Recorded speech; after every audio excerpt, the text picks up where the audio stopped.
Hello everyone, this is going to be a special episode which features JO1 on Burn Aggro, as you can see here, versus Anivia Shadow Isles.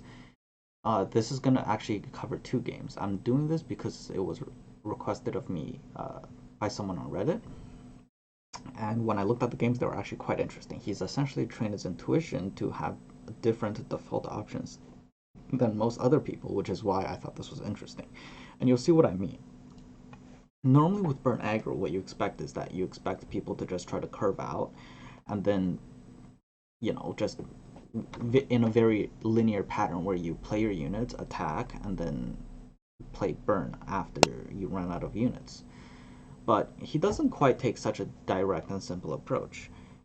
And obviously in here you have 3 1-drops. You pick the one that deals 3 damage since they don't have any 1-mana blockers or any way to kill it. And now since they play Vile Feast, obviously you want to play your 2-drop. There isn't really much reason to go with the double 1-drop here for a couple reasons. First of all, it would be nice if Butcher had 3 health, and second, you might draw a 2-drop next turn. If, for example, you were to draw a 2-drop next turn, then right now your curve would become kind of awkward. But primarily, it just fits better. You don't really want to commit your 1-drops like that. And here, the other benefit is that you can play your 1-drops one at a time on a turn that they do have mana. So for example, if you were to play your 2 1-drops last turn and then play your 2-drop this turn, then they can just play Avalanche and then you have nothing left. So that's a side benefit. Now in this position, so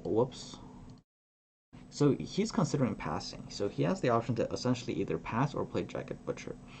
And the thing is, again, we assume they have Avalanche. So if they were to play, if we were to play Jagged Butcher and let them Avalanche, this would be a position where next round they would have 4 mana, and well, we would have a 3/1. Now, is that bad? Presumably that's not actually that bad. But here JO1 opts to pass, and whether or not this is correct is very hard to say,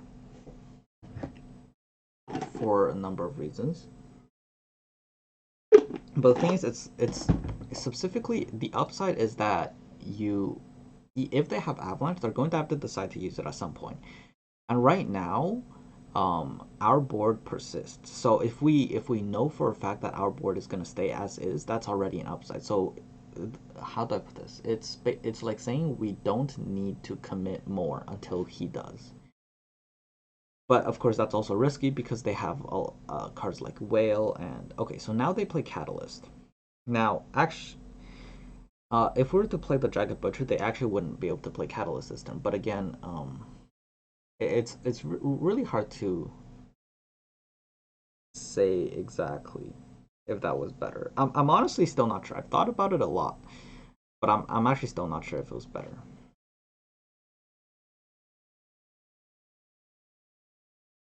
So now getting oh, what the heck? My Discord just popped up. Oh, that was while I was recording. So obviously, just ignore that.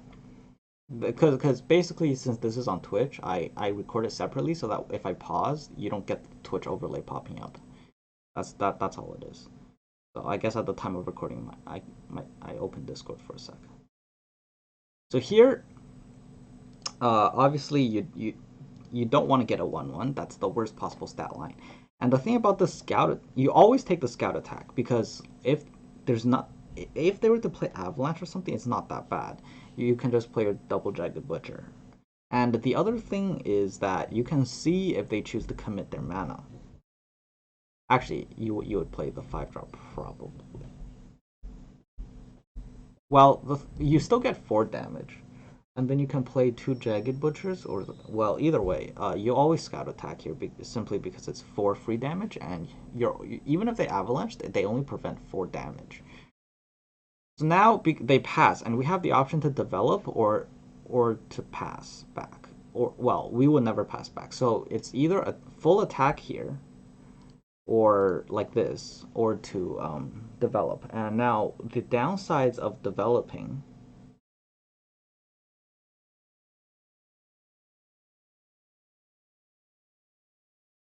I'm not sure.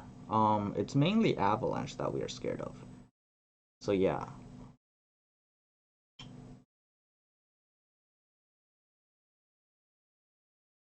If we, well, I mean, I would attack, but whether or not it's correct is hard to say.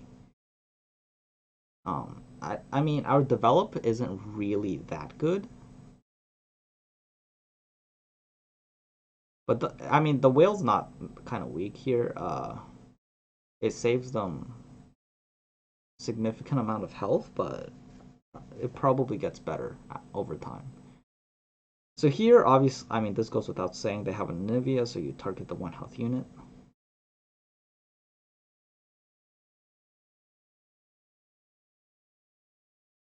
So now this is interesting because Jagged Butchers obviously have 3 health, and if you're to play your other one, then he can attack and then play Avalanche. Now,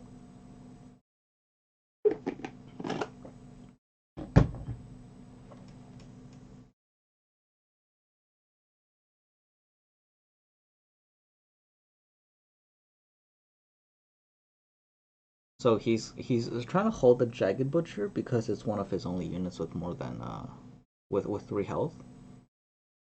So now that they attack, it's safe to play Jagged Butcher.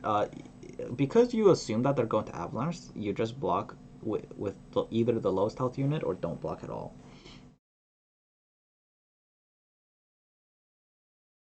And in this position, he chooses the 2/2 because, well, he thinks it's going to Avalanche. And now Avalanche would kill the Anivia and turn it into an egg, which would mean that he loses the blocker next round. So now in this position, it's a good open attack because the thing is the only way they actually deal more than 1 damage is basically grasp. Everything else, the main thing you're scared of in this matchup is Avalanche. So the thing is, it's really important to preserve your board because, well, for obvious reasons, because he has a lot of burn effects that would cause him to give up his board or make them very vulnerable. And obviously, you want to avoid that. Your main idea is to be able to get as much damage from your units as possible so that your burn will finish them off. Now, another thing I want to mention is that it's important to know that the resilience of your board is extremely critical. You want to make sure your units have as much health as possible so that they don't die to avalanche and whale. And the early chip damage is not high priority. Like for example, you could make your if you choose to make your board weaker just to deal a few extra points of damage early, it's not that good because then they can wipe your board, develop and heal, and then they get to take their time to stabilize the position, even at the cost of some extra nexus health. Whereas if you keep your board healthy rather than doing it for an extra few points of chip damage, then you end up in a more mid-rangey situation where your opponent's gonna keep taking damage every turn rather than have situations where they can just wipe your board and then slowly heal up, slowly build up a board. And the thing is, your cards are a very finite resource, whereas they're not going to run out of cards before they win the game, if they win. So because your cards are very finite, if they wipe your board, you're going to have very little left to work with, and everything except burn is basically going to be useless. Now in this position, him choosing to use his Jack the Winner is very questionable. I have no idea why he did this. The Anivia levels up next round. We've been assuming they have Avalanche. I have no idea why he did this. Possibly, I mean, I guess he might assume that they're gonna have a second Anivia, but still, that's still not any reason to do it. You always use it on either the Jagged Butcher or the 2/2. I personally prefer the 2/2 because that also dies, but I guess at this point, the Jagged Butcher as a 3/1 doesn't do anything either, but again, I don't see why you would choose Jack the Winner here.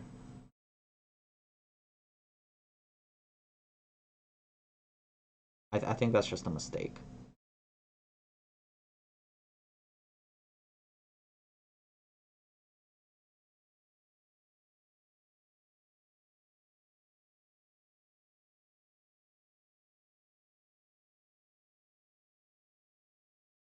Yeah, I mean, we could still have a 5-2. So here you never fervor. You're not in a rush to do it. Just play the fair and attack with this, see what happens after that. So here's the fair nerf. I mean, it went down to 2 decimates. Now, GP is leveled, but if possible, you would want to play it, but the problem is they could have Vengeance or Ruination. And so you wanna use MF to test the waters. And the thing is that GP still summons the barrel. So even if you don't attack with the GP, it's still okay. So if you were to pass here, then you can just attack with both your units and it's fine. And if he and then you can force him to maybe use his mana on Harsh Winds or Vengeance, and then you can play GP and maybe Fervor or something. Probably not Fervor, but so they had the Harsh Winds. But now, I mean, they did spend 6 out of their 13 mana, so you can just play Decimate, get them down to 2 health.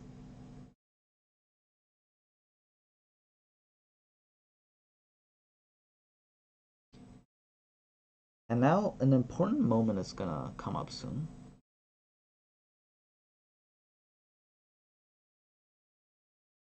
Okay, so now they're at 4 mana. And I actually... Oh, fuck. I actually prefer, in this position,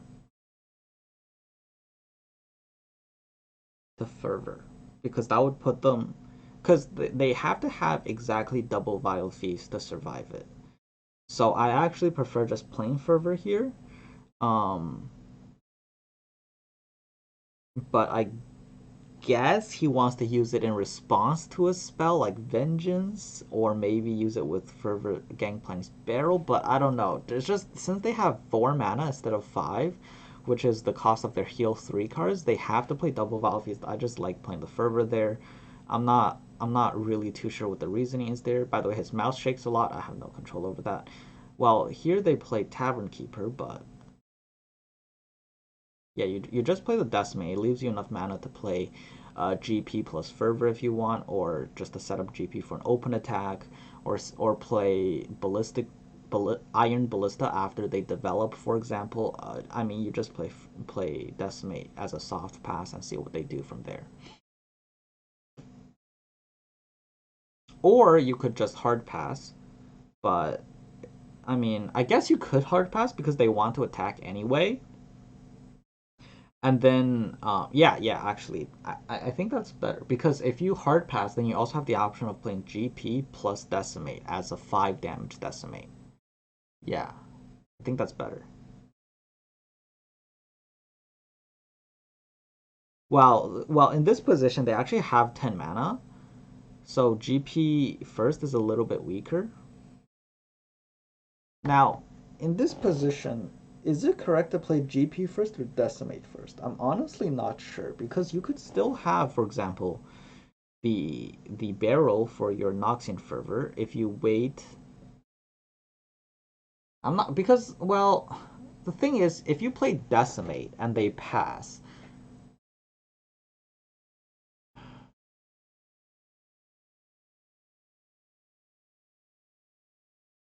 I don't know.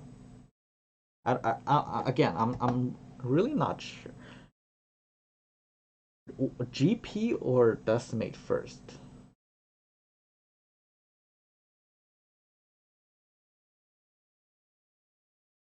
I mean, okay, so well now that they play Avalanche, now this GP is really good. And again, so here in this position,